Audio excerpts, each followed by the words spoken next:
کیا اہل سنت والجماعت میں داخل ہے، اس کے بیانات سننے چاہیے یا نہیں؟ یہ ڈاکٹر بھی ہے، ذاکر بھی ہے، نائک بھی ہے، اہل سنت والجماعت نہیں ہے۔ سمجھ آ گئی؟ یہ ڈاکٹر بھی ہے، ذاکر بھی ہے اور نائک بھی ہے، اہل سنت والجماعت نہیں ہے۔ اس کے بیان نہیں سننے چاہیے، اس سے آدمی کے عقائد بھی خراب ہوتے ہیں اور مسائل سے بھی دور ہوتے ہیں۔ کیا عورت داعیہ بن سکتی ہے کہ نہیں؟ جس طرح آج کل فرحت ہاشمی تبلیغ کرتی ہے، عورت داعیہ بن کر ایسی تبلیغ نہ کرے کہ جس سے مرد اس کی آواز کو سنے۔ عورتوں کے اندر رہتے ہوئے بغیر کیسٹیں ریکارڈ کرانے کے پردے کے اندر خامد کی اجازت کے ساتھ اس طرح کام کر سکتی ہے کہ اس کو بغیر خامد یا بیٹے کے سفر بھی نہ کرنا پڑے، اور خواتین میں تعلیم کا سلسلہ جاری رکھے تو اس میں کوئی حرج نہیں ہے، لیکن بغیر خامد کے سفر کرے یا اس کی آواز مرد سنے، فتنے کا سبب بنے، ایسی تبلیغ عورت کے لیے قطعاً جائز نہیں ہے۔ ڈاکٹر فرحت ہاشمی پر ہماری کتاب انشاءاللہ العزیز اللہ کو منظور ہوا تو رمضان تک تیار ہو کے آ جائے گی انشاءاللہ۔ ہم نے اس میں 3 چیزوں کا اہتمام کیا ہے: فرحت ہاشمی کے تعارف، نمبر 2 اس کے نظریات اور اس کا رد، نمبر 3 فرحت ہاشمی کے بارے میں علماء اہل سنت والجماعت کی آراء۔ یہ 3 چیزیں اس کے اندر انشاءاللہ آ جائیں گی۔ اس پر ہمارا کتاب پر 2 حصے کام مکمل ہے، ایک حصہ رہ گیا ہے کیونکہ فرحت ہاشمی کو آپ نہیں جانتے، یہ فرحت ہاشمی ہمارے شہر کی، آپ نہ پڑھو مجھے دے دو، آپ کیوں تکلیف کرتے ہو؟ آپ خواہ تکلیف کرو گے کہ مجھے ہی دو۔ میں اس لیے منع کرتا ہوں، ایک چٹ پڑھتے ہوئے دوسرا ویکھ دے، پھر تیجا ویکھ دے کی پڑھ دینے پہ میں چٹ کا جواب دیتا ہوں، یہ پہلی چٹ پڑھ رہے ہوتے ہیں، تو جو میرے پاس چٹ آئے گی میں پڑھ کے سناؤں گا نا، یا میرے اوپر اعتماد نہیں، میں نے کوئی غلط پڑھنی ہے۔ منکر حیات النبی صلی اللہ علیہ وسلم کے پیچھے نماز پڑھنا جائز ہے کہ نہیں؟ میں نے آپ کی خدمت میں کئی بار عرض کیا ہے، میں مفتی نہیں ہوں، ناقل ہوں۔ مفتی نہیں بلکہ کون ہوں؟ ناقل۔ مولانا یوسف الدھیانوی شہید رحمۃ اللہ علیہ نے آپ کے مسائل ان کا حل جلد نمبر 10 صفحہ نمبر 519 پہ لکھا ہے، جو حضور پاک صلی اللہ علیہ وسلم کو قبر میں زندہ نہ مانے یہ گمراہ ہے، اس سے تعلقات ناجائز ہیں، اس کی تقریر سننا حرام ہے، اس کے پیچھے نماز نہیں ہوتی۔ یہ کس کا فتویٰ ہے بتاؤ؟ مولانا یوسف الدھیانوی شہید کا۔ اور ایک بات پر شاید آپ کو بہت تعجب ہو کہ مسئلہ حیات النبی صلی اللہ علیہ وسلم پہ پاکستان میں جو کتاب امام اہل سنت والجماعت شیخ الحدیث و تفسیر حضرت مولانا محمد سرفراز صفدر رحمۃ اللہ علیہ نے تسکین الصدور لکھی ہے نا، یہ مولانا نے اس لیے لکھی ہے کہ مفتی محمود صاحب رحمۃ اللہ علیہ نے جامعہ مدنیہ لاہور میں پوری جمعیت علماء اسلام کی شورا کا اجلاس بلایا اور اس فتنے کے خلاف فیصلہ کیا ہمیں کلمی کام کرنا چاہیے، تو حضرت مولانا بن نوری، مولانا عبدالحق، مولانا خیر الجلندری، حضرت شیخ سرفراز صاحب رحمۃ اللہ علیہ، ایک عالم اور تھے، 5 کا نام طے ہوا کہ یہ کتاب لکھیں۔ حضرت شیخ سرفراز کو باقی 4 نے کہا جی آپ لکھیں۔ شیخ نے کتاب لکھی، خیر مدارس میں سب علماء کو سنائی، مفتی محمود رحمۃ اللہ نے تقریر اس پہ لکھی اور پھر یہ کتاب چھپ کر باہر آئی ہے۔ تو اس مسئلے پہ ہمارے پاکستان میں یہ منظم اور پہلا کام کس نے کیا ہے؟ بتاؤ نا کس نے کیا؟ یہ جمعیت کا کارنامہ ہے، تو کیوں نہیں بتاتے جمعیت کا کارنامہ؟ میں جب جمعیت کے کام بتاؤں گا میں تو سارے بتاؤں گا، میں تو ہی نہیں آدھے چھپا لوں آدھے بیان نہ کروں۔ پاکستان میں غیر مسلم اقلیت قرار مرزائیوں کس نے دلوایا؟ بتاؤ نا، مفتی محمود صاحب۔ آپ کو اس پہ فخر نہیں ہے تو اس پہ فخر آپ کیوں نہیں کرتے؟ بھئی مرزائیت کے خلاف جمعیت نے کیا ہے، رافضیت کام جمعیت نے اس کے خلاف کام کیا ہے، اور مماتیت کے خلاف کام بھی جمعیت علماء اسلام نے کیا ہے۔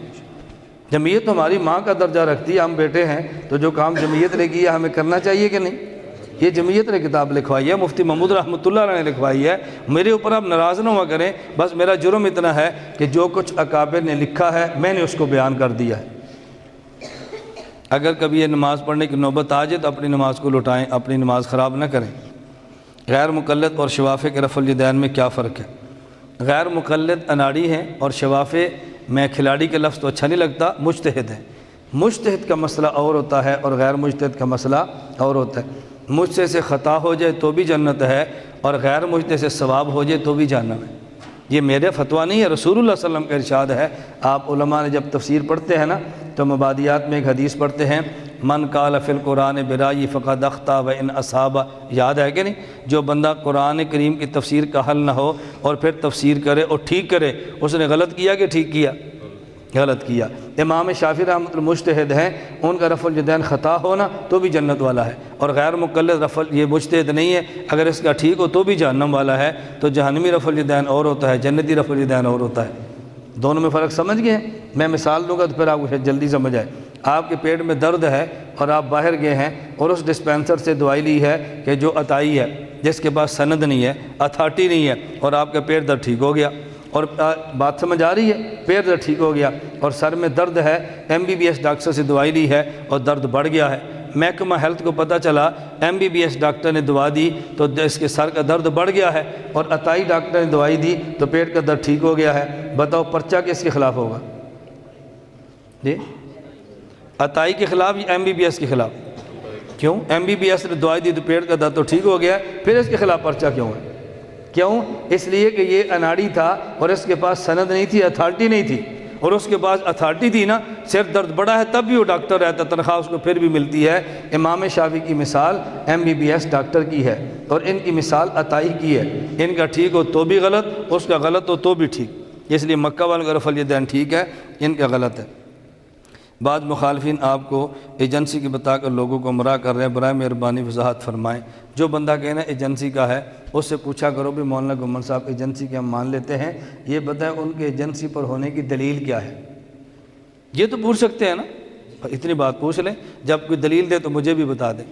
جامعہ مدنیہ لاہور میں جاتا رہتا ہوں، تو میں گیا تو وہاں کے ناظم تعلیمات مولانا عارف صاحب اب تو چنیوڑ چلے گئے ہیں، میں گیا تو مجھے کہتے ہیں کہ تجھے بات سناؤں، اور ساتھ ہنسنے لگ گئے۔ میں نے کہا پہلے بات سنائیں، ہنس پھر لینا۔ تو کہتے ہیں میرے پاس ایک آدمی آیا، اس نے مجھے کہا جی مولانا الیاس گمن صاحب ایجنسی کے ہیں۔ میں نے کہا کیسے؟ کہتے ہیں ہم نے اسلام آباد ISA کے دفتر سے پیسے لے کر اس کو نکلتے ہوئے اپنی آنکھوں سے دیکھا ہے، میں قسم اٹھا سکتا ہوں۔ مولانا صاحب فرمانے لگے چلو وہ تو ایجنسی کا ہے، پیسے لے کر نکلا، تو وہاں کیا کر رہا تھا؟ چپ، کوئی جواب نہیں۔ انہوں نے کہا تو وہاں کیا کر رہا تھا؟ اب اس کا کوئی جواب نہیں۔ بات سمجھ آئی؟ کہتے ہیں جھوٹے آدمی کا حافظہ بہت کمزور ہوتا ہے، اس کو یہ نہیں پتا کہ بھئی میرے اوپر الزام کیا لگنا ہے۔ بھئی کوئی دلیل تو پیش کرو نا، بڑی گاڑی ہے، اچھا دنیا میں جس کے پاس بڑی گاڑی ایجنسی کا ہوتا ہے، چلو گارڈ ہیں، یہ ایجنسی کو ہونے کی دلیل ہے۔ وہ بھئی گارڈ نادرہ بنا رہی ہے، ہر بندے کے بن سکتے ہیں، جو چاہے بنائے، اس کی فیس دو اور بنا لو، یہ کون سی دلیل ہے؟ دنیا میں جس کے پاس گارڈ ہے وہ ایجنسی کے ہوں گے؟ کوئی ایسی بات کرو جو بنتی ہو، اللہ میں سمجھ عطا فرمائے۔ میں تو اس پر زیادہ صفائیاں نہیں دیتا، میں چاہتا ہوں کہ میرے خلاف یہ لگے رہیں، اس کا مجھے فائدہ یہ ہوتا ہے کہ میں گناہ گار آدمی ہوں، بہت سارے گناہ ہو جاتے ہیں، یہ غیبت کر کے مجھے پاک صاف کر کے سلا دیتے ہیں، تو میرا فائدہ ہے یا نقصان ہے؟ اس لیے یہ لگے رہیں تو اسی میں ہمارا نفع ہے، ہماری نیکیاں ان کے کھاتے، ہمارے گناہ ان کے کھاتے، ان کی نیکیاں ہمارے کھاتے میں آ جائیں گی، تو ہم ایسے جملے کہنے پر خوش ہوتے ہیں، پریشان نہیں ہوتے۔ ہمارا مولانا فضل الرحمان صاحب کی طرح بڑا دل ہے، چھوٹا دل نہیں ہے۔ عمران خان مولانا فضل الرحمان صاحب خلاف باتیں کرتا ہے، اس کے بارے میں کچھ فرمائیں۔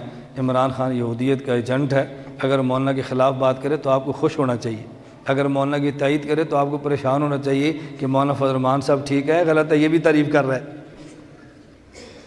اگر مولانا کی وہ تعریف نہ کرے نا تو آپ خوش ہوں کہ یہ تو اب اس کا مطلب ہے کہ مولانا ٹھیک ہے، اور اگر یہ بھی مولانا کی تعریف کرے تو پھر آپ کو شک پڑنا چاہیے۔ اس لیے عمران خان کا مولانا خلاف بک بک کرنا ہی اس بات کی دلیل ہے کہ مولانا حق پر ہیں اور وہ باطل پر ہے، اس کو کیسے مولانا اچھے لگیں۔ وہاں مولانا فضل الرحمان صاحب لاہور تشریف لائے تو اخبار پہ خبر بھی آئی تھی، تو مولانا سے کسی نے کہا جی عمران خان آپ کے خلاف بہت بیان دیتا ہے، تو آپ فرمائیں۔ مولانا فرماتے ہیں سیاسی نابالغ ہے، بڑا ہوگا ٹھیک ہو جائے گا۔ نہیں سمجھے؟ سیاسی نابالغ، بچہ نبی کی سیاست میں آیا ہے تو اس کو نہیں پتہ بیان کیسے دینا، بڑا ہوگا ٹھیک ہو جائے گا۔ اللہ ہم سب کو عمل کی توفیق عطا فرمائے، اللہ مجھے اور آپ سب سے دین کا کام لے۔ تو آپ چھٹی